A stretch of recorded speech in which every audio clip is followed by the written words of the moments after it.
Drama series Jansar के आने वाले एपिसोड बहुत इंटरेस्टिंग होने जा रही हैं।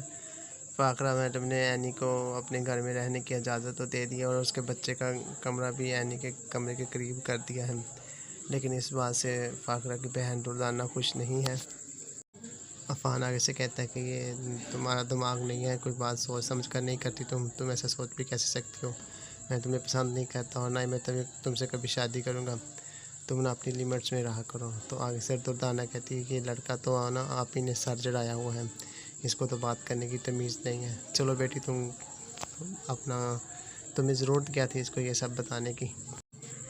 दूसरी तरफ आप देखेंगे कि दुर्दाना की बेटी जो कि अफान से कहती है कि बस कुछ दिनों की बात है, फिर मेरी ज़िम्मेदारी तुम्हारे सर पे आ जाएगी, तुम ही मुझे बाहर लेके जाया करोगे और लेके आया करोगे, क्योंकि हमारी शादी होने वाली। तो मैं चाहती हूँ कि चलो आज आप मेरे साथ शॉपिंग पे चलो।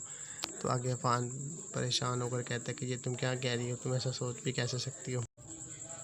दुर्दाना अफान से कहती है कि चलो बेटा हमें ना शॉपिंग मॉल तक ड्रॉप कर दो। तो वो आगे से इनकार कर देता और कहता है कि मैं थका हुआ हूँ। आगे जाके जैसे ही वो घर में दाखिल होता है तो एनी अपने बच्चे को लेकर आती है और उनको आवाज़ें दे रही होती है कि शराज भाई, अफान भाई कोई भी घर में है। तो अफान कहते हैं कि जी भाभी क्या हुआ है। तो वो कहते हैं कि मेरे बेटे को कोई प्रॉब्लम है, पता नहीं, ये सो भी नहीं रहा और बार बार रो रहा है, मुसलसल रो रहा है, चुप नहीं कर रहा। तो अफान कहता है चलो हम इसे डॉक्टर के पास ले जाते हैं, हॉस्पिटल से भी चेक करवा लेते हैं, अगर इसे इशू क्या है।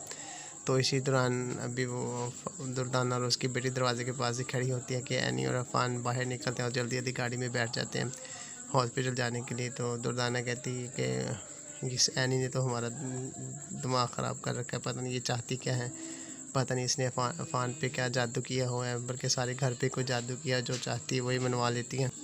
आने दो, आज आप ही को इसकी शिकायत तो लगाती हूँ, इसका बंदोबस्त करना पड़ेगा, वरना तो ये हमारा जीना हराम कर देगी।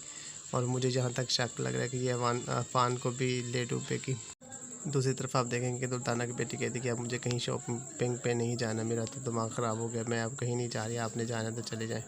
तो वो नाराज़ होकर अपने कमरे में चली जाती है। दूसरी तरफ आप देखेंगे कि फ़ाकरा इस बात को लेकर बहुत नाराज़ होती है और वो अफान को बुलाती है और कहती है कि तुम्हें मसला क्या था, अगर तुम चाहते क्या हो, क्यों तुम एनी के साथ चिपके हुए हो, तुमने क्यों हमारे घर का सुकून ख़राब किया हुआ है, तुम्हें मेरी बातें समझ क्यों नहीं आती।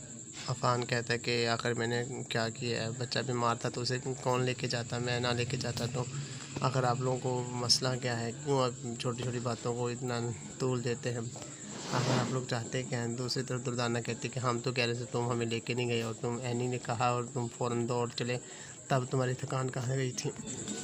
दूसरी तरफ आप देखेंगे अफान की बहन अफान को डांटना शुरू कर देती है कि भाई आप तो हमेशा अम्मी के साथ ऐसा ही करते हैं। तो आगे से अफान कहता है कि भाभी के बच्चे को अपना बच्चा समझा करो और उसका ख्याल रखा करो, तुम्हें ऐसी बातों में उलझने की ज़रूरत नहीं है, तुम भी आजकल बहुत ख़राब होती जा रही हो। ये सब बातें अफान की वालदा सुन रही होती है। फ़ाकरा ये बातें सुनकर बहुत परेशान होती है और अफान से कहती है कि तुम्हारा बंदोबस्त करना पड़ेगा, मुझे लगता है कि अब तुम्हारी शादी कर देनी चाहिए। तो आगे से अफान कहता है कि जैसा आप सोच रही हैं ऐसा हो नहीं सकता,